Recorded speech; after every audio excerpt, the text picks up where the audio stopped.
Bismillahirrahmanirrahim. Assalamualaikum warahmatullahi wabarakatuh. Baiklah, di sini kami akan mempresentasikan makalah pengantar manajemen pendidikan. Materi yang akan kami bahas yaitu manajemen sarana dan prasarana. Sebelum kami mempresentasikan makalah kami akan memperkenalkan diri kami. Perkenalkan, nama saya Dizera Natali Putri dengan NIM 20 30 10 30 21. Perkenalkan, nama saya Aris Trisaputra dengan NIM 20 30 10 30 12. Saya Priyeli 20 30 10 30 11. Pada mata kuliah pengantar manajemen pendidikan, dosen pengampu kami yaitu Bapak Dr. Asmendri SAG MPD dan Bapak Firman MPDI. Baiklah, kami akan mulai mempresentasikan makalah kelompok kami. A. Pengertian manajemen sarana dan prasarana.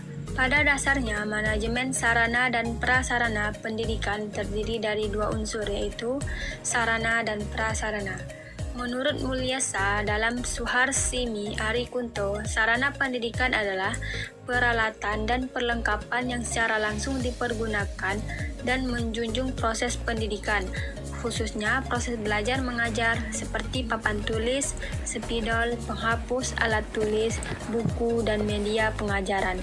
Sedangkan yang dimaksud dengan prasarana pendidikan adalah fasilitas yang secara tidak langsung menunjang jalannya suatu proses pendidikan atau pengajaran di suatu lembaga pendidikan, seperti gedung, ruang kelas, halaman, kebun sekolah, jalan menuju sekolah, dan sebagainya. Namun, apabila prasarana tersebut digunakan secara langsung untuk kegiatan belajar mengajar, misalnya kebun sekolah digunakan untuk kegiatan belajar biologi, maka kebun sekolah menjadi sarana pendidikan. Manajemen adalah suatu proses sosial yang berkenaan dengan keseluruhan usaha manusia dengan bantuan manusia lain, serta sumber-sumber lainnya, menggunakan metode yang efisien dan efektif untuk mencapai tujuan yang ditentukan sebelumnya. Manajemen sarana dan prasarana merupakan suatu kegiatan untuk mengatur dan mengelola sarana dan prasarana pendidikan secara efektif dan efisien dalam rangka pencapaian tujuan yang telah ditetapkan. Pengertian manajemen sarana dan prasarana menurut beberapa pakar. 1. Menurut Oimar Hamalik, manajemen sarana dan prasarana adalah proses kerjasama pendayagunaan semua sarana dan prasarana pendidikan yang dimiliki oleh sekolah secara efisien dan efektif. 2. Menurut Bafadal, manajemen sarana dan prasarana pendidikan dapat didefinisikan sebagai proses kerjasama pendayagunaan semua sarana dan prasarana pendidikan secara efektif dan efisien. B. Tujuan manajemen sarana dan prasarana. Yang pertama, untuk mengupayakan pengadaan sarana dan prasarana sekolah melalui sistem perencanaan dan pengadaan yang hati-hati dan seksama, sehingga sekolah memiliki sarana dan prasarana yang baik, sesuai dengan kebutuhan sekolah dan dengan dana yang efisien. Yang kedua, untuk mengupayakan pemakaian sarana dan prasarana sekolah secara tepat dan efisien. Yang ketiga, untuk mengupayakan pemeliharaan sarana dan prasarana pendidikan sehingga keadaannya selalu dalam kondisi siap pakai dalam setiap diperlukan oleh semua personil sekolah. C. Prinsip-prinsip manajemen sarana dan prasarana. Yang pertama, prinsip pencapaian tujuan, yaitu sarana dan prasarana pendidikan di sekolah dalam kondisi siap pakai apabila akan didayagunakan oleh personal sekolah dalam rangka pencapaian tujuan proses pembelajaran di sekolah. Yang kedua, prinsip efisiensi, yaitu pengadaan sarana dan prasarana pendidikan di sekolah harus dilakukan melalui perencanaan yang seksama, sehingga dapat diadakan sarana dan prasarana pendidikan yang baik dengan harga yang murah. Yang ketiga, prinsip administratif, yaitu manajemen sarana dan prasarana pendidikan di sekolah harus selalu memperhatikan undang-undang, peraturan, instruksi, dan petunjuk teknis yang diberlakukan oleh pihak yang berwenang. Yang keempat, prinsip kejelasan tanggung jawab, yaitu manajemen sarana dan prasarana pendidikan di sekolah harus didelegasikan kepada personel sekolah yang mampu bertanggung jawab apabila melibatkan banyak personel sekolah dalam manajemennya. Maka perlu adanya deskripsi tugas dan tanggung jawab yang jelas untuk setiap personel sekolah. Yang kelima, prinsip kekohesifan, yaitu bahwa manajemen sarana dan prasarana pendidikan di sekolah itu harus direalisasikan dalam bentuk proses kerja sekolah yang sangat kompak. D. Proses manajemen sarana dan prasarana. Proses manajemen sarana dan prasarana pendidikan merupakan proses kerjasama pendayagunaan semua sarana dan prasarana pendidikan secara efektif dan efisien. Proses manajemen sarana dan prasarana pendidikan yang akan dibahas di sini berkaitan erat dengan 1. Perencanaan sarana dan prasarana pendidikan. Yang kedua, pengadaan sarana dan prasarana pendidikan. Yang ketiga, inventarisasi sarana dan prasarana pendidikan. Yang keempat, pengawasan dan pemeliharaan sarana dan prasarana pendidikan. Yang kelima, penghapusan sarana dan prasarana sekolah. Proses yang dilakukan dalam manajemen sarana dan prasarana pendidikan memiliki beberapa tahap, yaitu sebagai berikut. 1. Perencanaan sarana dan prasarana pendidikan. Adapun tahap-tahap perencanaan sarana atau alat pelajar sebagai berikut. A. Mengadakan analisis tentang mata pelajaran apa saja yang membutuhkan sarana dalam penyampaian pembelajarannya. Hal ini dilakukan oleh para guru bidang studi. B. Apabila kebutuhan sarana yang diajukan para guru melampaui kemampuan daya beli sekolah, maka diadakan seleksi yang berdasarkan pada prioritas terhadap alat-alat yang mendesak pengadaannya. C. Mengadakan inventarisasi terhadap alat atau media yang telah ada. Alat yang sudah ada ini perlu ditinjau lagi dan mengadakan reinventarisasi.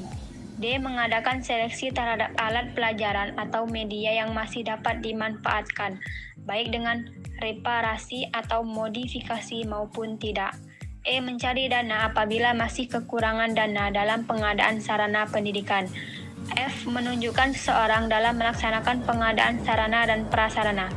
Penunjukan ini sebaliknya berdasarkan pada keahlian, kelincahan, berkomunikasi, kejujuran, dan sebagainya. 2. Pengadaan sarana dan prasarana. Pengadaan sarana pendidikan dapat dilakukan dengan cara sebagai berikut. A. Pembelian, artinya sarana pendidikan tersebut harus dibeli sesuai dengan ketentuan yang berlaku. B. Membuat sendiri, yaitu sarana pendidikan dapat dibuat sendiri oleh sekolah. C. Menerima hibah atau bantuan atau sumbangan dari pihak lain dan menyewa atau meminjam, artinya sarana pendidikan yang diperlukan disewa atau dipinjam dari pihak lain dalam jangka waktu tertentu. D. Guna susun atau kanibalisme, artinya suatu pengadaan barang dengan menggunakan barang-barang yang sudah tidak bisa dipakai kemudian disusun kembali sehingga menjadi sarana pendidikan atau daur ulang. 3. Pemeliharaan dan penyimpanan sarana dan prasarana. Kegiatan setelah proses pengadaan adalah pencatatan, penyimpanan, dan pemeliharaan sarana pendidikan.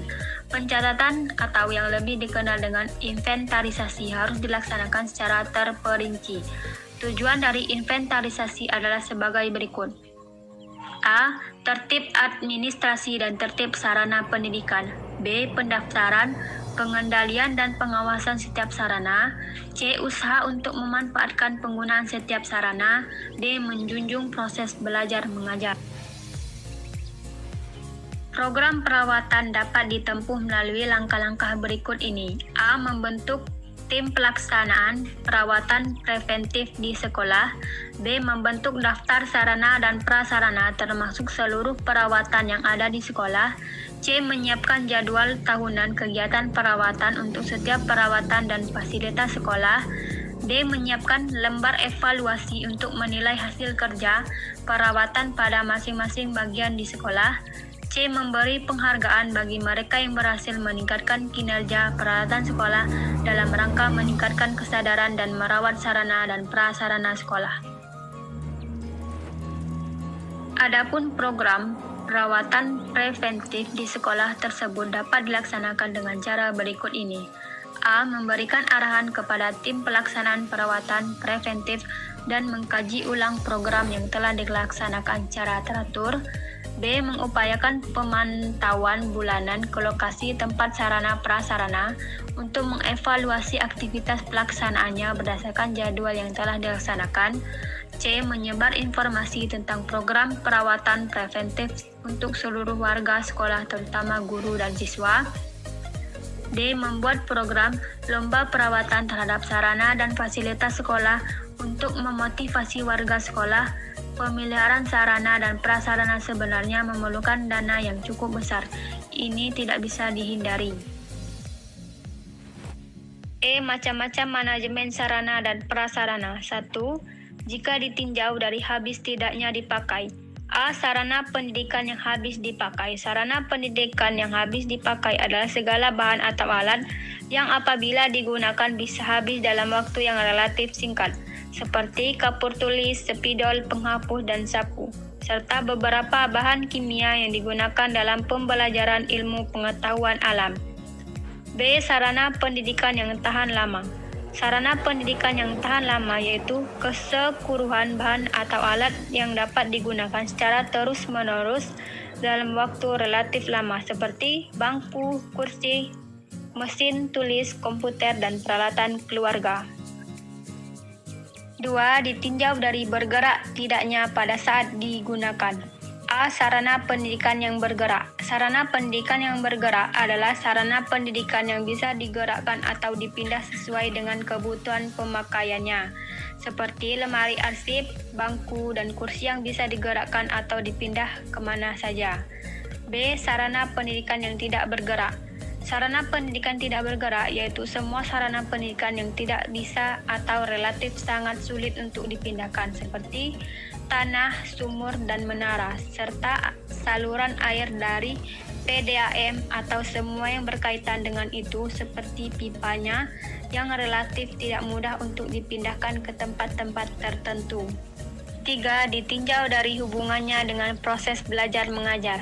Dalam hubungannya dengan proses belajar mengajar, ada dua jenis sarana pendidikan. Pertama, sarana pendidikan secara langsung digunakan dalam proses belajar mengajar seperti kapur tulis, spidol atau alat pelajaran, alat peraga, alat praktik, dan media atau sarana pendidikan yang lainnya yang digunakan guru atau dosen dalam mengajar.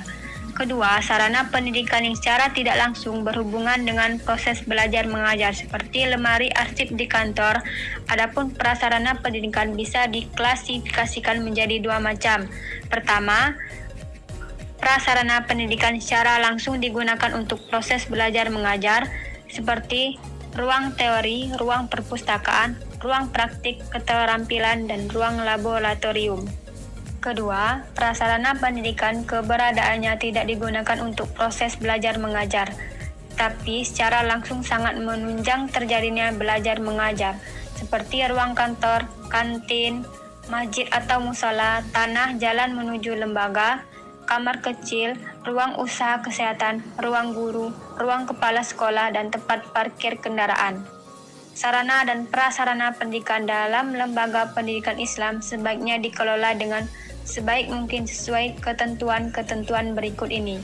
A. Lengkap, siap dipakai setiap saat, kuat dan awet.